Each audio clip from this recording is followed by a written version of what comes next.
Well, this is inconvenient for stock market forecasters. Isn't that right, Pablo? Even Pablo says, it's inconvenient, Dad. So I'm reading this paper from Robert Arnot from Research Affiliates, Demographic Changes, Financial Markets, and the Economy. And this was published in 2012, and here's go right here. Demographic Changes, Financial Markets, and the Economy. And essentially, let me just show you what he says here because I got to chuckle at it. I mean, look, it's easy to be 20/20 hindsight. It's easy to be 20/20 hindsight. And that's what I do because I'm saying if you guys are wrong, not just this guy, but the whole entire stock market prognostication, if you guys are wrong here, why should you be right going forward? It's kind of like the vaccine doomsdayers, Neil Ferguson from the Imperial College of London.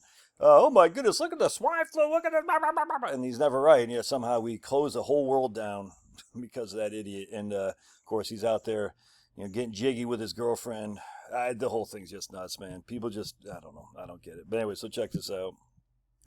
Using a large sample of countries and 60 years of data, the authors found a strong intuitive link between demographic transitions in both GDP growth and capital market returns.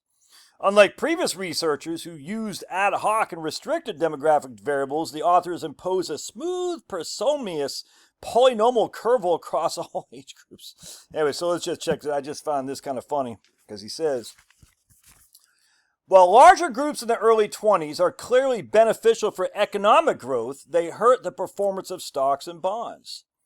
Let's see. The opposite holds for the middle-aged groups in their 50s, affecting GDP growth negatively and financial assets positively. It would appear that productivity starts to decline and savings to accelerate long before retirement. All right. So again, he's saying if you're young, if you have a young age group, you have high GDP. If you have an older age group, my age, you have a lower GDP but higher financial capital markets. Okay. One common theme: large populations of retirees 65 plus seem to erode financial market performance as well as economic growth. The older population, the less economic growth, and the less financial markets grow as well. That's what their claim is. Again, 2012. This makes perfect sense. Retirees are disinvesting in order to buy goods and services they no longer produce, and they're no longer contributing goods and services to the macroeconomy. The effect is less pronounced for bonds, presumably as they are sold later in retirement than stocks, conforming to widespread popular financial advice. All right, so again, he's saying essentially two things. Younger age group population will help GDP, but reduce capital markets because they're basically taking on debt.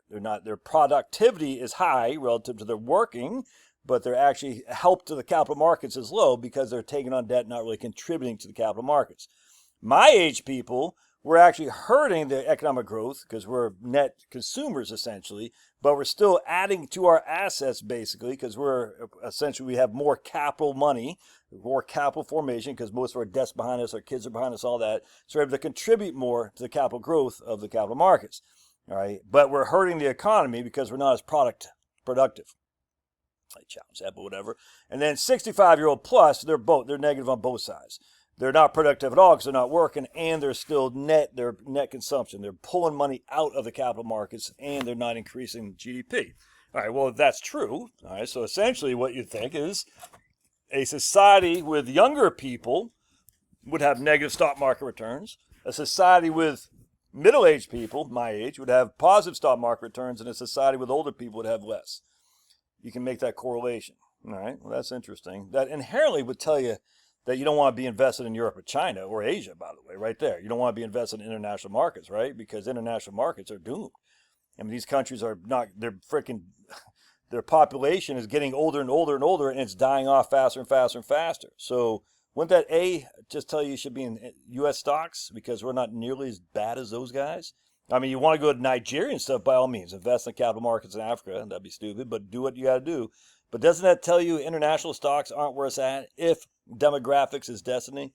And demographics is destiny, but not necessarily when it comes to capital markets. So I said to my friend Grok, I said, Grok, let's do a couple experiments, shall we?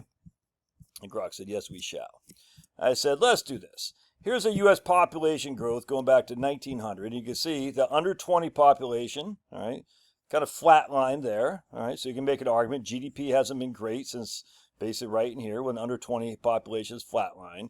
That's under 20. So under 20 inherently become over 20, if that makes sense. You see what I'm saying? So these people flatline there, and yet GDP has gone for 20 and 64. Well, GDP hasn't really done that much, has it? Relative in the last basically since 1990 or so. GDP has not been a net positive. I mean, it's been positive, but not that much. The most explosive growth was right in here, and that's when the under 20 population was as high as the baby boomers. So, I mean, look at that.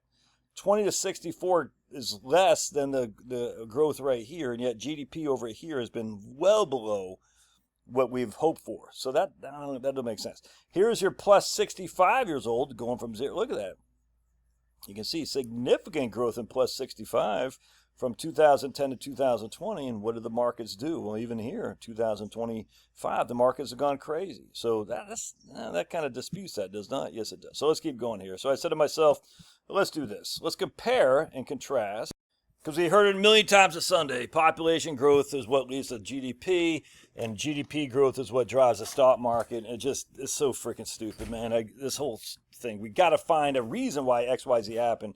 Here's U.S. population growth in green. Here's the stock market from 1928 to 1940. That's a 12-year time frame.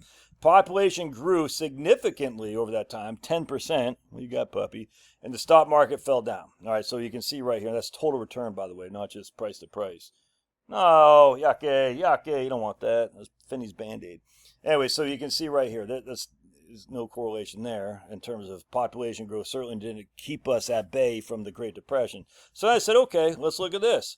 Let's look at annual population growth over decades. All right, so you can see 1909, 1.85, 1910, 1910 to 1919, 1.6.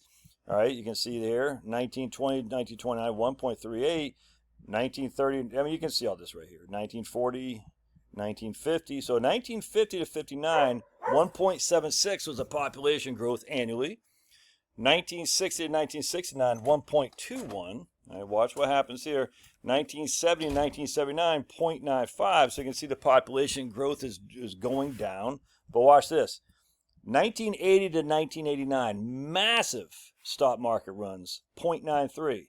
And going back to the 1950s, right here, 1.76. So basically half what it did in 1950 to 59. In 1980 to 1989, a massive portfolio growth. 1990 to 1999 is still 1.15% population growth. So basically 1% population growth in this huge 20-year frame where the markets are going crazy. Much less than what it did in the 1950s, what it did in the 1940s, what it did in the 1910s, all right? I mean, so you can see the population growth really indicate GDP or stock growth? Well, no, because then we come down here.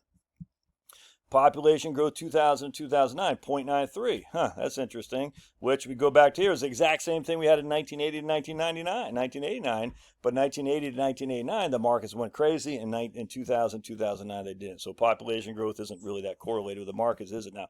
Oh, then we had 0.74% population growth from 2000 2019. Have we ever had anything that low? No. And right here, 1930 1939, we did. That's it. And what happened in 1930, 1939? We had the Great Depression. What happened in 2010 to 2020? We had massive growth. Look at this. 0.56 for the first 3 years in 2020s.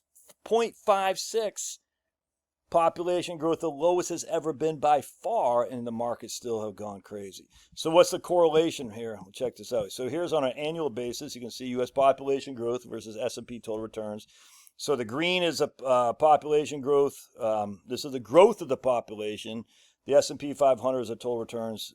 That doesn't look like a very highly correlated scenario, does it? So I said, okay, what is the population growth per decade?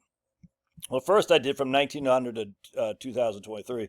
I said, what's the correlation between population growth and S&P 500 return? You can see right here, very weak positive correlation. Essentially nothing. There's hardly any correlation whatsoever. All right, very weak positive correlation, very weak. So I said, okay, and here's a scatter plot. It's just all over the place, man. So you're going to make a correlation. It's okay. And I said, okay, how about by decade breakdown? What's the correlation between population growth and S&P 500? And you see slight positive, slight negative, negative. Baby boom plus bull market, .com plus global financial crisis. Overall, 0.04. Hardly any correlation at all. All right, then we go correlation decade by decade. Very weak positive, very weak negative, 0, very weak negative, moderate positive, weak negative, moderate negative, 0, very weak negative, net 0, 0, 0, weak negative. So again, anyone in their right mind is going to assume that population growth leads to X, Y, Z in stock returns. You'd have to say, well, it didn't do that in the past. It just didn't. And you can make an argument, as my man does here, that if your larger groups in the early 20s will clearly benefit the GDP growth, but they hurt the performance of stocks and bonds. It's just no correlation in that either. And you can make an argument, the opposite is true for middle-aged groups, my age, where GDP growth negatively grows, well, not negative growth, but lower growth.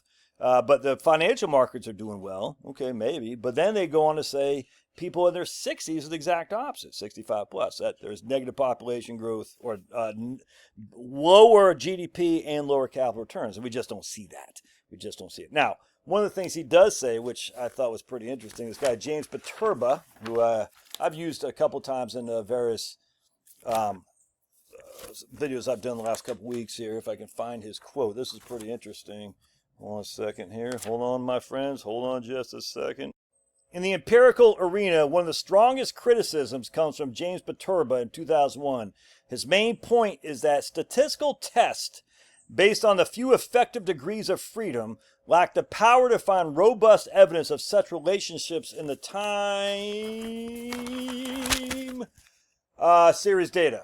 All right. Basically, we don't have enough data sets to make any assumption about anything. We just don't. This whole thing with the capital markets, we just don't know.